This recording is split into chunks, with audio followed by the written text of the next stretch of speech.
soy Jonathan Castro, bienvenidos a La Encerrona, tu mini noticiero mañanero. Hoy es miércoles 6 de diciembre del 2023 y hoy tenemos un nuevo especial sobre la crisis política peruana con dos líneas de tiempo que se han juntado. La del presente, protagonizada por Patricia Benavides, y la que arrastramos del pasado con Alberto Fujimori.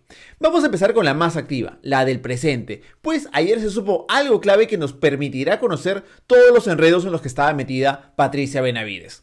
¿Se acuerdan que todos los defensores de la fiscal de la Nación, incluida su socia, la congresista Patricia Chirinos, han puesto en duda la autenticidad de los chats escritos entre el asesor de Benavides, Jaime Villanueva, y una congresista que colaboraba con la investigación? Pues esa excusa se terminó ayer, porque el filósofo Villanueva reconoció que los chats eran auténticos y aceptó acogerse a la colaboración eficaz. Ha expresado mi patrocinado al momento de rendir su declaración ante el fiscal que lo investiga. Él ha reconocido los chats en los cuales se sustenta esta decisión emitida por el doctor Chávez Tamariz de decretar la detención preliminar. ¿Ha reconocido los chats? Sí, en declaración ante el Ministerio Público, declaración del día de ayer. ¿Eso es correcto, señores? ¿Es el sustento de su desistimiento? Sí, es correcto, señorita magistrada. La verdad que eso no hubiera pasado si no cambiaban de abogado, porque el anterior era cercano al grupo de Benavides. Villanueva ha reconocido que hizo coordinaciones con otros congresistas por encargo de la fiscal de la Nación. La periodista Graciela Villasís del Comercio tuvo acceso al interrogatorio que le hicieron y allí se lee esta declaración del filósofo. Sí, reconozco que las imágenes que me muestra corresponden a las capturas de pantalla de las conversaciones que tuve por el aplicativo WhatsApp con mi número 924-575375 con un congresista de la República con quien realicé coordinaciones por orden de la fiscal de la Nación, Patricia Benavides Vargas, para lograr la inhabilitación de la ex fiscal de la Nación, Zoraida Ábalos Rivera, así como la elección del defensor del pueblo, José Gutiérrez Cóndor. Y más adelante también reconoce coordinaciones para tumbarse a los miembros de la Junta Nacional de Justicia. Luego de ser detenido, Villanueva ha declarado como investigado durante este fin de semana, y allí reconoció la autenticidad de sus chats con el congresista infiltrado. Según cuenta el periodista Rodrigo Cruz, después Villanueva aceptó acogerse a la colaboración eficaz y contó más detalles, como todo lo que tenía que ver en las negociaciones entre el congresista José María Balcázar y el filósofo Villanueva para que designen a la nuera del congresista como fiscal. Ojo que la fiscalía no solo tiene los chats entre el filósofo y la congresista que está colaborando con la investigación, sino también hay chats con muchos más funcionarios y él va a tener que aclarar el panorama de todas estas conversaciones. Por eso es que ayer se notaba el nerviosismo de Patricia Benavides en su presentación ante la Comisión de Fiscalización del Congreso. Hacer afirmaciones falacias, qué fácil es. Manchar honras, qué fácil es. Pero fíjense, mi labor es impecable dentro de la Fiscalía de la Nación. Además que rechazo lo que pueda señalar el señor Villanueva en su supuesta colaboración eficaz. Tendríamos que tener, ¿saben ustedes que el debido proceso establece que las investigaciones son reservadas? ¿Y cómo tienen esa información? Y es seguro que una persona detenida en su libertad pueda decir falacias para obtener ella. Ella llegó llevando como abogado al ex congresista aprista Jorge del Castillo, un hombre investigado por el caso Lavajato por el presunto delito de asociación ilícita para delinquir. Él está comprendido en la carpeta 51-2018, que es una investigación que se sigue a partir de la declaración del ex jefe supremo de Odebrecht en el Perú, Jorge Barata, en la que reconoció haberle entregado al ex ministro aprista Luis Alba Castro $200,000 en efectivo para la campaña de Alan García del 2006. Pero al dejarse representar por Jorge del Castillo, Patricia Benavides estaría vulnerando la ley de carrera fiscal a la que ella está sometida, pues esta ley establece como falta muy grave establecer relaciones de carácter extraprocesal con las partes o con terceros que afecten su objetividad e independencia o la de otros en el desempeño de su función fiscal. Del Castillo ha dicho que él la está defendiendo gratis, pero ¿eso acaso no es un regalito que le hace un investigado a la máxima figura de la Fiscalía de la Nación? Aunque de verdad creo que no fue lo más inteligente llevar a Del Castillo como defensor, porque no la defendió bien ni como abogado ni como político. Presidente, el señor Castillo piensa que es congresista. No soy Yo Castillo, le quiero recordar, Del Castillo, no Del Castillo Ni siquiera a los apristas les gustó verlo al costado de Patricia Benavides. Del Castillo quiso atarantar a los congresistas diciendo que la magistrada Imelda Tumialán, que es la ponente de este caso en la Junta Nacional de Justicia, ya tenía lista la sentencia contra la fiscal de la Nación. Pero cuando le pidieron que la lea, se dieron cuenta que Del Castillo estaba leyendo la propuesta para suspenderlo del cargo que recién se va a votar hoy. Del Castillo también dijo que no era válida la propuesta de suspensión porque se hizo antes de la audiencia, pero la periodista Karen Barbosa ha explicado muy bien en un hilo en Twitter que el reglamento de procesos disciplinarios de la Junta dice que el magistrado instructor plantea primero la suspensión, luego se le notifica al juez o fiscal procesado y recién después se realiza la audiencia en la que se toma una decisión. Cuando le tocó intervenir a Patricia Benavides en la sesión de la Comisión de Fiscalización, dijo que los chats de Villanueva son manifiestamente manipulados y que no revelan ningún acto delictivo de parte de ella. Pero Villanueva ya acababa de reconocer su autenticidad y sobre todo había reconocido que actuó bajo órdenes de ella. Ojalá los congresistas, aunque sea, miren este fragmento del video. Benavides también tuvo argumentos bastante risibles, ¿no? Como por ejemplo, ella dijo que la reunión de madrugada que se hizo en la fiscalía justo antes de la operación Valquiria fue porque ella trabaja 24 horas los 7 días de la semana. Señores, yo trabajo como fiscal de la Nación 24/7, todos los días, sábados y domingos, dejando a mi familia de lado. El otro objetivo de la fiscal de la Nación fue tratar de desprestigiar a su colega, la fiscal Marita Barreto, al llamarla incompetente y decir que tiene apetito de poder, pese a que un año atrás se paraba junto a ella en los mensajes a la Nación que daba en la fiscalía. Luego Benavides siguió el libreto de la persecución, que ella era una víctima debido a sus investigaciones contra figuras como Pedro Castillo, que justo sale esta acusación cuando ella iba a presentar una denuncia constitucional contra el primer ministro Alberto Tarola, una denuncia que había sido bien trabajada durante varios meses. Hubo un momento interesante en la sesión de ayer cuando le preguntaron por qué sacó a la fiscal Bersabet Revilla, que investigaba a su hermana Emma Benavides, y la fiscal de la Nación tuvo el desparpajo de decir que lo hizo para darle celeridad a la investigación, cuando en realidad ella puso después al fiscal Uriel Terán, que ha recomendado archivar este caso. Pero más allá de que sus argumentos sean insostenibles, el problema es que muchos congresistas de la coalición autoritaria están satisfechos con las explicaciones que ella ha dado, como ya lo dijo el fujimorista Fernando Rospigliosi. O sea, lo más probable es que encajonen todas las responsabilidades que tiene Patricia Benavides en este caso. Hoy ella se juega el todo por el todo, pues la Junta Nacional de Justicia la ha citado para que rinda sus descargos y luego ellos voten para ver si la suspenden o no del cargo. Lo que podría salvarla es que hoy mismo su jueza favorita le otorgue las medidas cautelares que ella ha pedido, o que la Junta se demore en tomar una decisión, ya que esta noche habrá sesión del Pleno del Congreso en la que decidirán si vuelven a investigar por falta grave a todos los miembros de la Junta por iniciar una investigación contra su fiscal favorita. Mientras tanto siguen pasando cosas extrañas en el Ministerio Público. Anoche el fiscal José Domingo Pérez denunció que hubo actividad inusual en los ambientes de la Fiscalía de Derechos Humanos que funcionan bajo la coordinación de la fiscal Marina Mendoza, que también ahora es coordinadora del equipo Lavajato. Parecía que había personal rompiendo documentación y retirándola. Mucho ojo con eso. Ya volvemos con el indulto a Fujimori aquí en La Encerrona. Ahora nosotros lo que tenemos que hacer es apoyar a esta presidenta. Debería mantenerse Dina Boluarte, es lo mejor que nos puede pasar. Nosotros tenemos que tratar de que Dina Boluarte dure. ¿Detestas estas voces? No estás solo y ahora tu marca puede salvar a nuestro público de este aviso. Anuncia en La Encerrona por cuarto año consecutivo el periodismo más influyente de internet. Escríbenos a publicidad@laencerrona.pe y tu marca no solo será influyente, sino también aplaudida.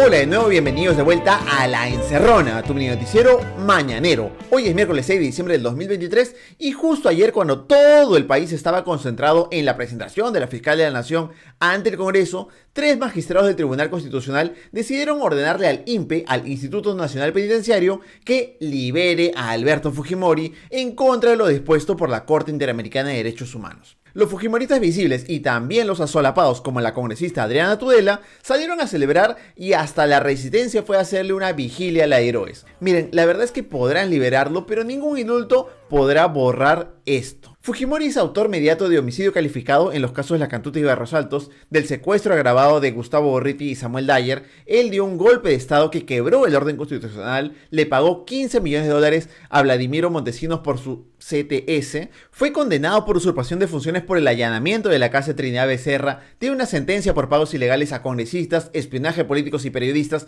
y también por la compra de línea editorial de Expreso, le robó al país y al futuro del país, se coludió con sus siamés montesinos para mantenerse en el poder y ojo que en 2 semanas inicia su juicio por la matanza de Pativilca. Ningún indulto, ninguna sentencia del TC va a poder hacer que nos olvidemos de esto. Fujimori pudo haber salido ayer, pero la impericia del Tribunal Constitucional le jugó en contra. No es usual, pues, que el TC notifique directamente al INPE que liberen a un reo. Así que cuando lo hicieron ayer por la tarde, no habían cumplido los trámites formales como la regularización de firmas, que es un trámite que se hace para evitar la falsificación de documentos. A esas alturas, varios medios ya habían informado que el gobierno de Dina Boluarte había tomado la decisión de acatar el fallo del TC y liberar a Fujimori, algo que hasta ayer hubiera sido más o menos sencillo.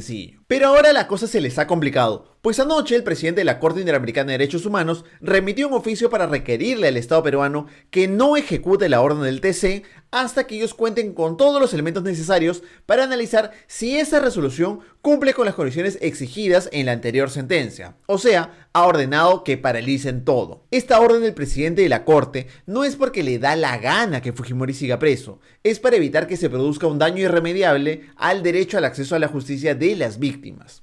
Desde que lo condenaron por primera vez, todos sabíamos que más temprano que tarde el fujimorismo iba a lograr liberar al exdictador. Era imposible que cumpla su condena a 25 años que vence en febrero del 2032. Y pese a que sabíamos eso, no deja de ser vergonzosa la forma en la que este Tribunal Constitucional ha convalidado un indulto amañado otorgado en el gobierno de Pedro Pablo Kuczynski, y también porque es una decisión que se ha tomado sin que esté en la agenda de ayer y sin notificar a todos los miembros del Tribunal Constitucional. Por ejemplo, el magistrado Manuel Monteagudo le contó a Elizabeth Prado del Diario de la República que no lo convocaron para tomar esa decisión, y el portal Epicentro y la periodista Karen Barbosa del Comercio informaron que tampoco convocaron al magistrado César Ochoa. Uno de los principales argumentos de los 3 magistrados que ordenaron la liberación de Fujimori, Luz Pacheco, Francisco Morales y Gustavo Gutiérrez Tixe, es que los estados están obligados a cumplir las sentencias que emite la Corte Interamericana de Derechos Humanos, pero no están obligados a cumplir las resoluciones que se emiten para supervisar si esa primera sentencia se está cumpliendo. Y como en este caso, la resolución que ordenó que no se ejecute la liberación de Fujimori es una resolución de supervisión de sentencia, bueno, pues no se tiene que cumplir. Para explicar este asunto conversamos con Piero Vázquez Agüero, que es abogado, docente de la Universidad Católica y candidato a doctor en Derecho de la Universidad Autónoma de México. Él precisamente está haciendo su investigación sobre el cumplimiento que hacen los estados a las sentencias de la Corte. Piero, explícanos por favor si los estados están obligados o no a cumplir las resoluciones de supervisión de las sentencias. Parte de la argumentación del TC para avalar su postura de liberación del condenado Fujimori tiene que ver con atacar la facultad de supervisión de la Corte Interamericana. Entonces, es necesario que entendamos que la supervisión no se trata de un tramo del proceso interamericano que no sea jurídico o que es únicamente político. Todo lo contrario, en efecto, la facultad de supervisión es una facultad jurídica de la Corte Interamericana, que no responde a una prerrogativa de los estados, no es optativo.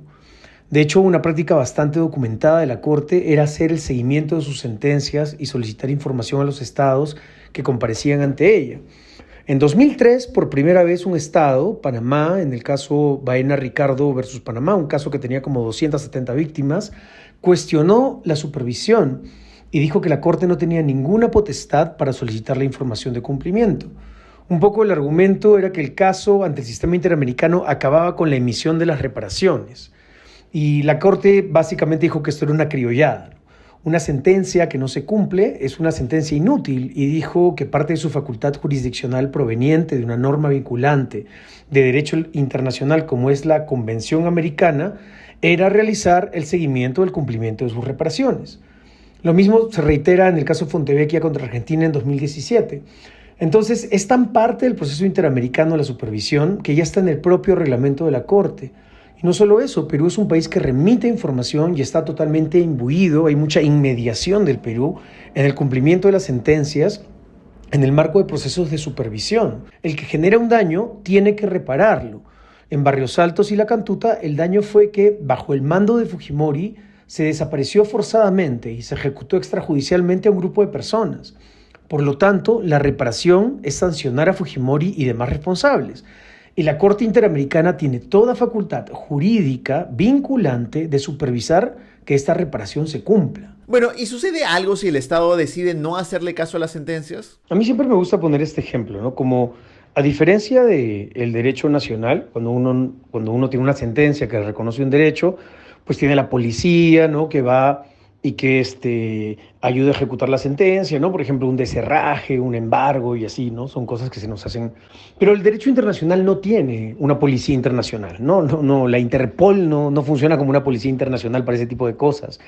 Entonces, todo el derecho internacional se basa en un principio del cumplimiento de buena fe de las obligaciones. Y tú dirás, bueno, pero ¿qué chiste es ese, ¿no? O sea, ¿cómo se va a cumplir de buena fe? O sea, ¿cuál es no, parece que no tuviera ni uñas ni dientes, ¿no? Ese principio. Pero la realidad es que todos los estados del sistema interamericano, salvo Venezuela o Nicaragua, son estados que aportan información, que tienen suficiente inmediación en el proceso, ¿no? Se juntan con las víctimas, presentan informes a la Corte, a la Comisión Interamericana. Digamos, son estados que cumplen su papel, ¿no? Primero, veamos la realidad. La realidad es que los estados están medianamente comprometidos con sus obligaciones internacionales. ¿Por qué? Porque eso es lo que hace un estado serio. Eso es lo que te hace un estado democrático de derecho, ¿no? Lo contrario, a mí me parece, digamos que es una demostración de un Estado que se está desestructurando, ¿no? Cuando un Estado no cumple los llamados internacionales a los que él mismo se ha sometido. Adicionalmente, hay un proceso de tipo político, que es el proceso del artículo 65 de la Convención Americana, que se lleva el caso ante la Asamblea General de la OEA, para que se haga un poco de presión internacional al cumplimiento, ¿no? Esto es como la medida más coercitiva que tiene el sistema interamericano, más allá del propio cumplimiento por voluntad y por buena fe. El argumento más frecuente para rechazar la sentencia de la Corte es que nos quita soberanía. ¿Eso es así o en realidad la Corte sirve para proteger nuestros derechos como individuos? Y por otro lado, a mí me parece importante que consideremos frente a estas voces confundidas que dicen que qué cosa hace la Corte Interamericana metiéndose en nuestra jurisdicción interna y que no tiene competencias para conocer el indulto, y toda esa argumentación, ¿no? Es que recordemos el artículo 205 de la Constitución del Perú. Este artículo reconoce el derecho de todos los peruanos y peruanas a que, si consideran sus derechos lesionados, podamos recurrir a los tribunales internacionales. El acceso a la justicia supranacional es un derecho humano en el Perú y este no puede ser vaciado de contenido por sus componendas políticas. Entonces, la Constitución peruana es muy clara. La Corte Interamericana es parte de nuestro sistema constitucional y el TC tiene el deber de hacer el mejor de sus esfuerzos para compatibilizar las decisiones de la Corte con nuestro derecho interno. Pero parece ser que todo eso es un tema de egos. Aquí el TC no quiere dar su brazo a torcer cuando tendría que ser el primer llamado en garantizar los resultados de la justicia internacional que nuestra Constitución reconoce como un derecho de todos los peruanos y peruanas. Muchas gracias a Piero Vázquez. Ya hablemos con la palabra de los familiares de las víctimas de las protestas aquí en La Encerrona con Marcos Cifuentes y Jonathan Castro. En el Instituto de Neuroestimulación de Lima somos los pioneros en el Perú en aplicar la estimulación magnética transcraneal. Este método se utiliza para la depresión y otros trastornos neuropsiquiátricos a través de equipos de última generación. Estamos ubicados en calle Arica 638. Para más información, comuníquese al teléfono 620-9000 o visítenos en inelperú.com.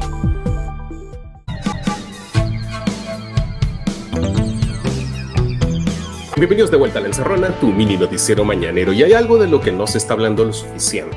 Que Patricia Benavides, en su afán de venganza contra Boluarte, solo pudo denunciar 5 de los 49 asesinatos de las protestas. ¿Por qué? Por apurar.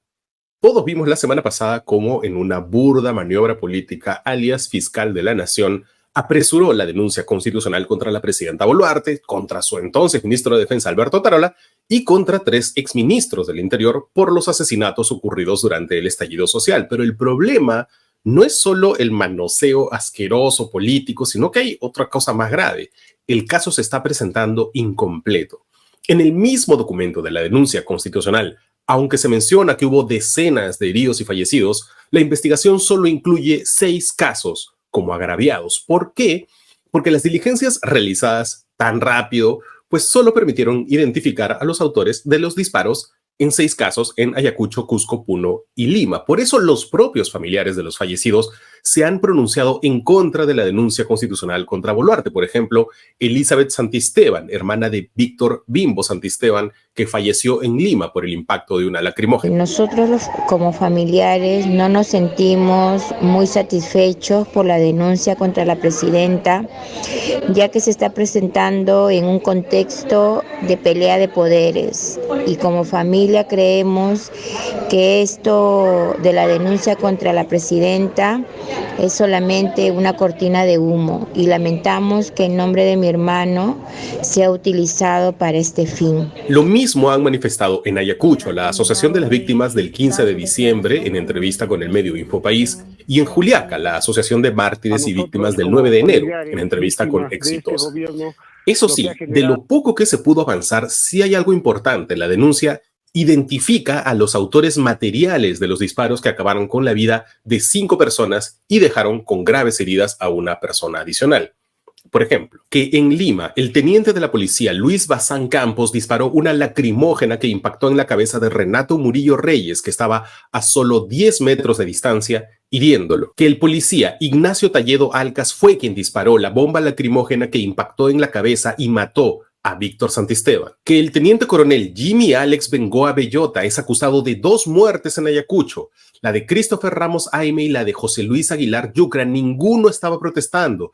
Ambos, de hecho, se dirigían a sus hogares cuando recibieron el impacto de un proyectil de arma de fuego presuntamente disparada por este militar. Que el teniente de la policía Luisín Roque Subizarreta disparaba a objetos y personas desde la ventana del cuarto de dormitorios de la comisaría de Macusani en Puno.